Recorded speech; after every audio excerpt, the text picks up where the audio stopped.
Welcome to CSC 241 object oriented programming. आज हमारा lecture number 4 है और लेक्चर नंबर 4 में हम ये देखेंगे कि प्रोग्रामिंग के दौरान हम जो अरिथमेटिक्स यूज करते हैं वो कौन सी है और उसके कुछ रूल्स क्या हैं।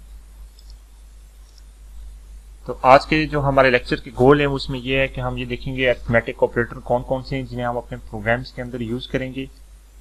उन ऑपरेटर की प्रेसिडेंस क्या है, मतलब कौन सा ऑपरेटर आप पहले आपका एग्जीक्यूट होगा, कौन सा बाद में एग्जीक्यूट होगा। फिर अगर आपने कोई डिसीजन मेकिंग स्टेटमेंट्स लिखनी है जैसे इफ एल्स वगैरह है वो आप कैसे लिखते हैं। फिर रिलेशनल और इक्वालिटी ऑपरेटर्स कौन से होते हैं और इनको आप कैसे यूज करते हैं। तो आज का हमारा लेक्चर मुख्तसर लेक्चर है लेकिन ये एक यूजफुल लेक्चर है ताकि आप लोगों को पता हो कि जिस टाइम पे आप कोई प्रोग्राम लिखने जा रहे हैं उसमें कुछ स्टेटमेंट लिखें तो आपको ये एग्जैक्टली पता होना चाहिए कि ये स्टेटमेंट एग्जीक्यूट कैसे होगी, इसमें जो ऑपरेटर्स वगैरह यूज हो रहे हैं इनका ऑर्डर क्या होगा, वो किस हिसाब से एग्जीक्यूट होंगी।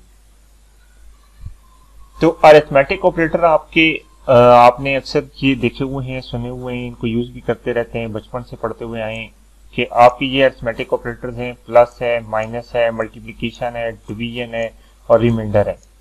ये सारे के सारे आपके अरिथमेटिक ऑपरेटर्स हैं और ये बाइनरी ऑपरेटर्स हैं, मतलब कि इनको यूज करने के लिए आपके पास दो ऑपरेंड्स का होना जरूरी है।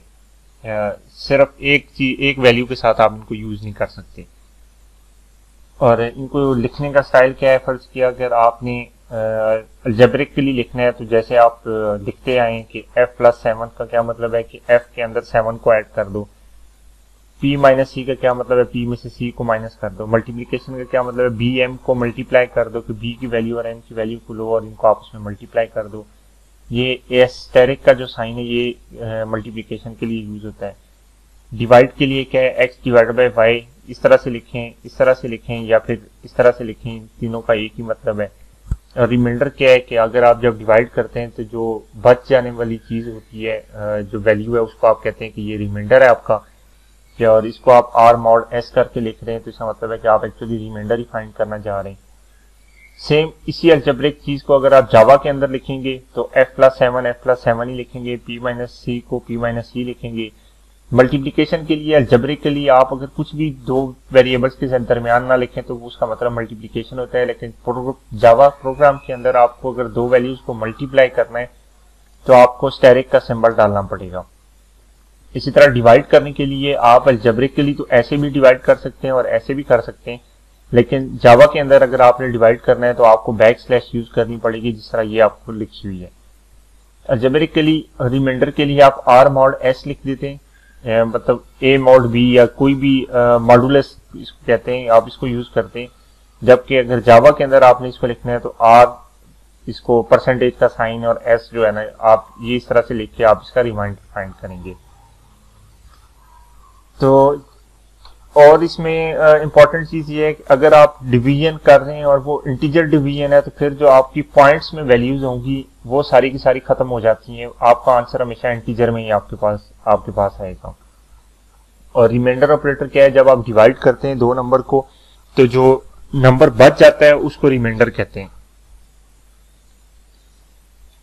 अब कुछ रूल्स क्या हैं अरिथमेटिक्स के इनको लिखने के, कि आप जितने भी अरिथमेटिक एक्सप्रेशन जावा में लिखेंगे वो आप स्ट्रेट लाइन की फॉर्म में लिखेंगे। ऐसे नहीं हो सकता कि आपने a+b करना है तो आप एक लाइन में a लिखें, दूसरी में प्लस लिखें और तीसरी के अंदर b लिखें। अगर आप ऐसा करेंगे तो ये गलत है। आप हमेशा स्ट्रेट लाइन के अंदर लिखेंगे a+b, तो ये बिल्कुल वैलिड चीज है। अच्छा, अगर आपने किसी एक्सप्रेशन जिस तरह a डिवाइडेड बाई b है इसको लिखना है तो आप इसको लाजमी a डिवाइडेड बाई b या a\b लिखेंगे, ताकि आपके जितने भी कांस्टेंट वेरिएबल्स या ऑपरेटर हैं वो सेम सिंगल लाइन के अंदर ही अपीयर हो। ऐसा ना हो कि जिस तरह मैंने आपको पहले बताया कि आप a लिखें फिर डिवाइडेड बाई और फिर b लिखें तीसरी लाइन के अंदर, तो ये डिफरेंट चीज है। जबकि आप जब कोई भी अरिथमेटिक एक्सप्रेशन लिखेंगे तो वो आपको सेम लाइन के अंदर लिखनी पड़ेगी। अब अगर एक से ज्यादा आपने वैल्यूज लिखनी है a+b+c+d, तो आप नॉर्मली भी क्या करते हैं, अगर आप चाहते हैं कि पहले b और c ऐड हो तो आप इनके लिए ब्रैकेट्स लगा देते हैं, पैरेंथेसिस लगा देते हैं। जो चीज पैरेंथेसिस के अंदर होती है वो हमेशा सबसे पहले एग्जीक्यूट होती है। जिस तरह अलजेब्रा के अंदर भी रूल है, BD मास रूल है, bracket division, multiplication, addition, subtraction वाला, कि आपकी अगर ब्रैकेट्स लग गई हैं तो ब्रैकेट्स हमेशा सबसे पहले एग्जीक्यूट होती हैं। तो ये आपकी मर्जी है कि आप अगर फोर्स करना चाह रहे हैं कि भाई ये वाली वैल्यूज जो है ना ये पहले एग्जीक्यूट हो, तो आप उसके लिए पैरेंथेसिस को यूज करते हैं। और अगर फर्ज किया एक से ज्यादा पैरेंथेसिस आपके लगे हुए हैं, जिस तरह ये है और ये फर्ज किया कोई स्टेटमेंट थी। अब ये आप देखें 3 पैरेंथेसिस ओपन हो रहे हैं और वो क्लोज हो रहे हैं। तो अब इनमें सबसे पहले कौन सा पैरेंथेसिस एग्जीक्यूट होगा? जो सबसे अंदर है, सबसे अंदर कौन सा है? ये वाला। इसका जो रिजल्ट आएगा वो इसके साथ ऐड होगा और इसका जो रिजल्ट आएगा वो इसके साथ ऐड होगा। तो ये आपको पता होना चाहिए कि नेस्टेड पैरेंथेसिस अगर हो तो जो सबसे इनर मोस्ट होता है वो सबसे पहले एग्जीक्यूट होता है।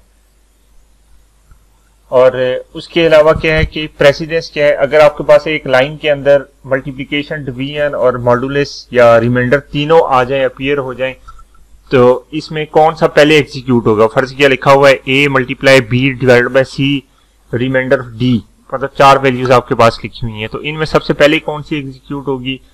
ये चीज आपको डिसाइड करेगी एसोसिएटिव रूल जो है कि जो डिफाइन हुए हैं। और ये आपको पता होना चाहिए कि इन तीनों की प्रेसिडेंस इक्वल है। जब ये तीनों एक लाइन में आ जाएं तो फिर लेफ्ट से राइट की तरफ आप देखते हैं, लेफ्ट पे जो सबसे पहले आएगा वो सबसे पहले एग्जीक्यूट होगा।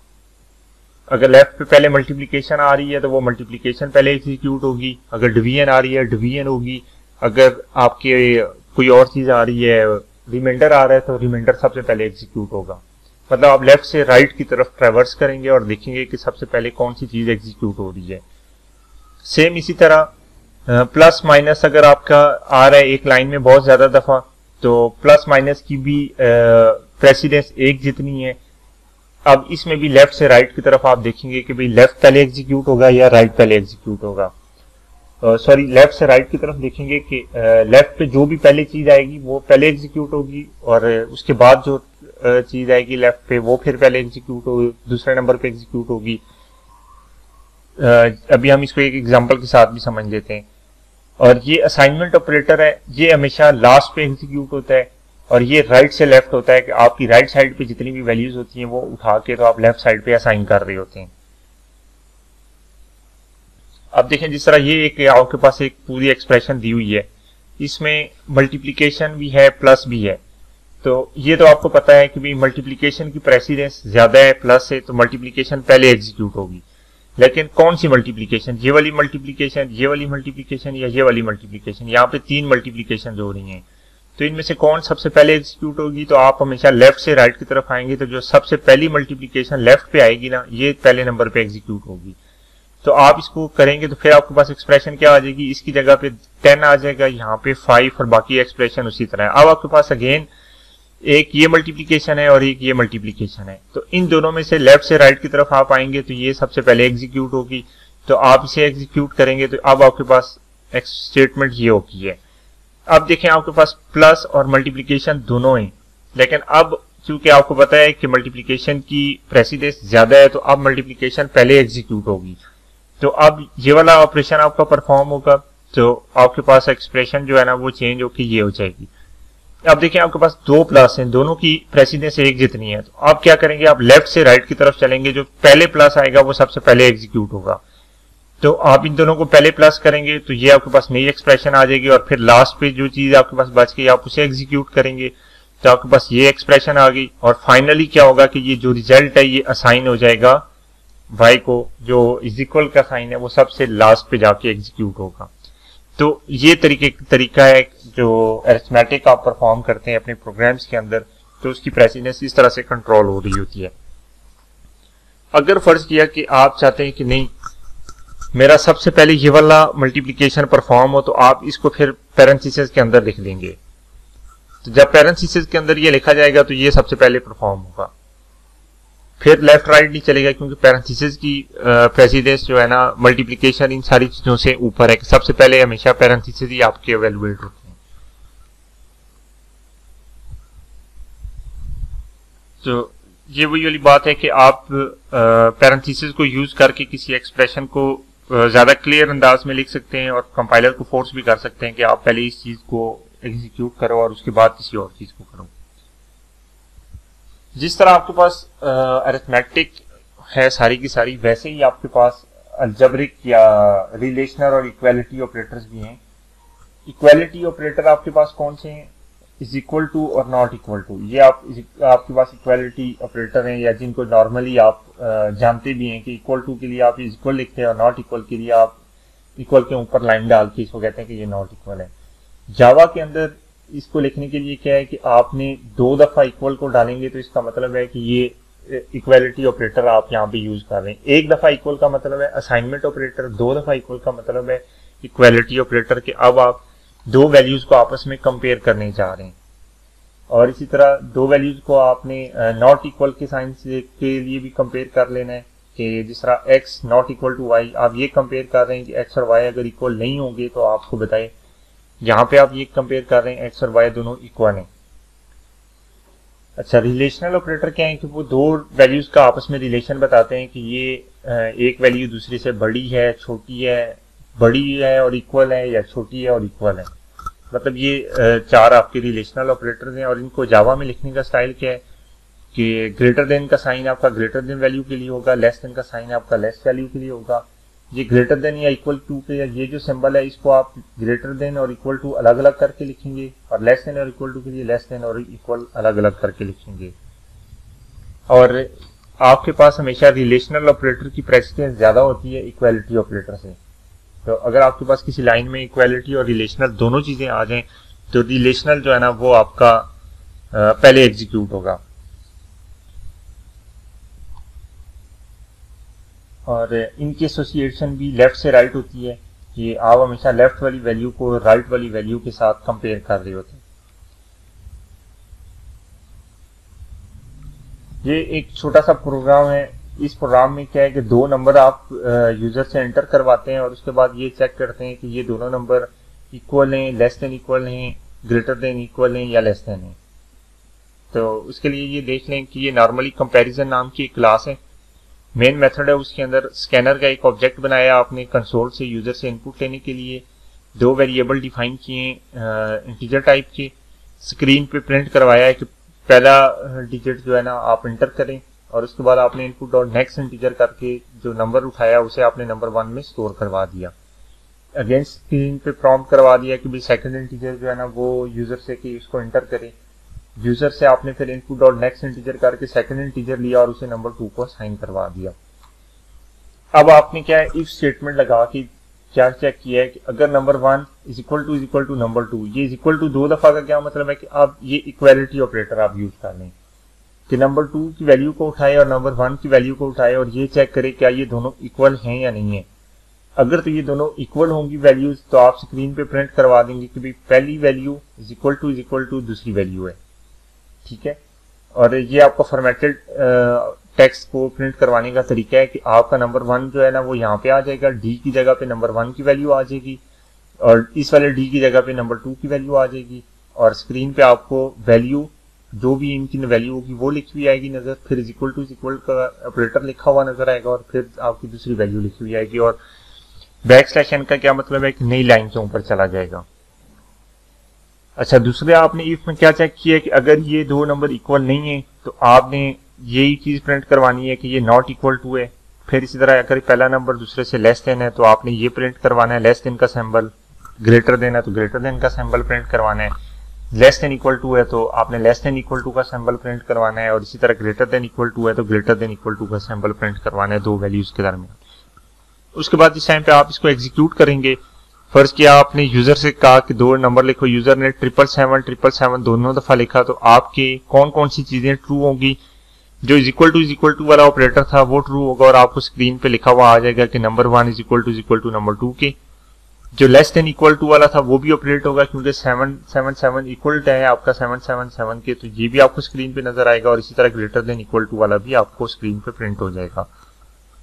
अब फर्ज किया कि यूजर ने 1000 और 2000 लिख दिया, तो अब आपका नॉट इक्वल टू वाला ऑपरेटर जो है ना वो एग्जीक्यूट होगा और आपको स्क्रीन के ऊपर ये चीज प्रिंट करवा देगा कि 1000 नॉट इक्वल टू 2000 है, इसी तरह 1000 लेस देन 2000 है, और 1000 लेस देन और इक्वल टू 2000 है। ये 3 चीजें आपकी एग्जीक्यूट होंगी। फिर अगर इसी तरह आपने 2000 और 1000 लिख दिया है तो 2000 नॉट इक्वल टू 1000 है, 2000 ग्रेटर देन है 1000 से, 2000 ग्रेटर देन और इक्वल टू है 1000 के। ठीक है, मतलब आप हमेशा लेफ्ट वैल्यू को उठा के राइट के साथ कंपेयर कर रहे होते हैं। डिसीजन वगैरह अगर आपने कोई भी परफॉर्म करना है, जिस तरह अभी हमने इस प्रोग्राम के अंदर किया, तो उसके लिए आप इफ स्टेटमेंट यूज करते हैं। इफ स्टेटमेंट के बाद आप उसके पैरेंथेसिस के अंदर जो भी स्टेटमेंट जिसको इवैल्यूएट करना होता है उसको लिखते हैं कि आप इसको चेक करें कि क्या ये स्टेटमेंट ट्रू है, फॉल्स है, क्या है, तो आप उस स्टेटमेंट को इफ के अंदर लिखते हैं। आपके जब पैरेंथेसिस इफ के डालते हैं तो उसके फौरन बाद सेमीकोलन कभी भी नहीं डालते। जिस तरह यहाँ पे इफ के बाद नंबर 1 इक्वल टू नंबर 2 है, और उसके बाद अगर आप यहाँ पे सेमीकोलन डाल देंगे तो ये आपका एरर हो जाएगा, लॉजिकल एरर है ये, क्योंकि इसका मतलब है कि ये स्टेटमेंट यहाँ पे आके खत्म हो जाती है और इसकी कोई बॉडी नहीं है इफ की, जबकि इफ की बॉडी के अंदर आपने कुछ लिखा हुआ था, तो इस वजह से ये फिर आपका लॉजिकल एरर हो जाएगा। अच्छा, आइडेंटिफिकेशन बॉडी के अंदर रिक्वायर्ड नहीं है, लेकिन आइडेंटिफिकेशन आपके कोड की रीडेबिलिटी को बेहतर करती है, इसलिए अगर आप उसको आइडेंट करेंगे भी तो ये अच्छी बात है, इसमें कोई बुराई नहीं है। और ये वही बात है कि अगर आप सेमीकोलन डालेंगे तो आपको लॉजिकल एरर मिलेगा कि सेमीकोलन डालने का क्या मतलब है कि इस इफ की कोई स्टेटमेंट नहीं है, ये एम्प्टी स्टेटमेंट है, बस ये यहाँ पे खत्म हो जाता है। जबकि आपने अगर कोई स्टेटमेंट लिखी हुई है इफ के अंदर तो इस सेमीकोलन के डालने की वजह से वो एग्जीक्यूट नहीं होगी और आपको रॉन्ग आंसर वगैरह मिलेगा, जो भी है कि आपकी गलत एग्जीक्यूशन होगी। ये कुछ प्रोग्रामिंग एरर और एरर प्रिवेंशन टिप्स और गुड प्रोग्रामिंग प्रैक्टिसेस आपके सामने हैं कि अगर आप जो सेमीकोलन डाल देते हैं तो इस स्टेटमेंट के बाद तो आपका लॉजिकल एरर आ जाता है, तो इसलिए आपने सेमीकोलन कभी भी इफ के पैरेंथेसिस के फौरन बाद नहीं डालना।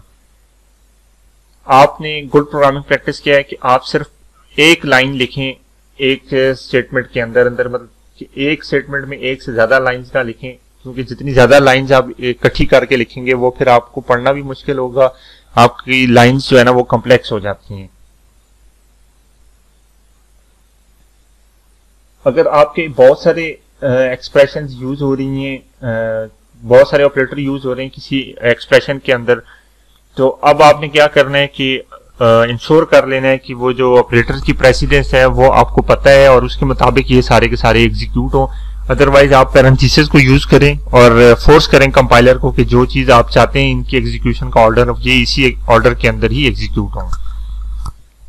और अगर आपकी कोई लेंथी स्टेटमेंट है उसको आप मुख्तलिफ लाइंस के ऊपर लिखना चाह रहे हैं तो उसके लिए भी आपको चाहिए कि आप मुनासिब ऑपरेटर्स को यूज करके उसको लिखें, कि ऐसा ना हो कि आप इस तरीके से लिखें कि आपको बाद में पढ़ने हुए उसमें मसले हों। और अगर आप इज इक्वल टू जो कि आपका इक्वालिटी ऑपरेटर है इसको इक्वल टू समझ के लिखते हैं तो ये भी आपका सिंटैक्स एरर हो जाएगा या लॉजिकल एरर भी हो सकता है इसमें, कि आपको इशू आना शुरू हो जाएगा, क्योंकि इक्वल टू का मतलब है कि आप दो वैल्यूज को कंपेयर कर रहे हैं, जबकि इक्वल टू का मतलब है कि आप एक वैल्यू उठा के दूसरी वैल्यू को असाइन कर रहे हैं। तो ये भी आपने ध्यान रखना है कि इज इक्वल टू और इक्वल टू सिर्फ जो है ना ये दो डिफरेंट चीजें हैं, ये एक चीज नहीं है। तो ये आपके सामने प्रेसिडेंस लिखी हुई है इन तमाम ऑपरेटर्स की। मल्टीप्लिकेशन, डिवीजन और रिमाइंडर की सेम प्रेसिडेंस है और इनकी एसोसिएटिव किया है कि ये लेफ्ट से राइट पे जो सबसे पहले आएगा वो पहले एग्जीक्यूट होगा। प्लस माइनस सेम लेवल पे, ये भी लेफ्ट से राइट पे चलेंगे। और ये जो रिलेशनल ऑपरेटर्स हैं ये भी आपके सेम लेवल पे चारों हैं और ये लेफ्ट से राइट चलेंगे। और इसके बाद आपके इक्वालिटी ऑपरेटर्स हैं ये भी लेफ्ट से राइट चलते हैं, और इक्वल टू ऑपरेटर है ये राइट से लेफ्ट चलता है, असाइनमेंट ऑपरेटर इसको कहते हैं। तो ये आपकी बेसिक अरिथमेटिक थी। आई होप कि आपको समझ आ गई होगी, और नेक्स्ट टाइम आप जब प्रोग्राम्स लिखेंगे तो वहां पे आप कोई ऐसी गलतियां नहीं करेंगे जो इस अरिथमेटिक की वजह से आप से परफॉर्म होती हैं। तो अल्लाह हाफिज जी, थैंक यू।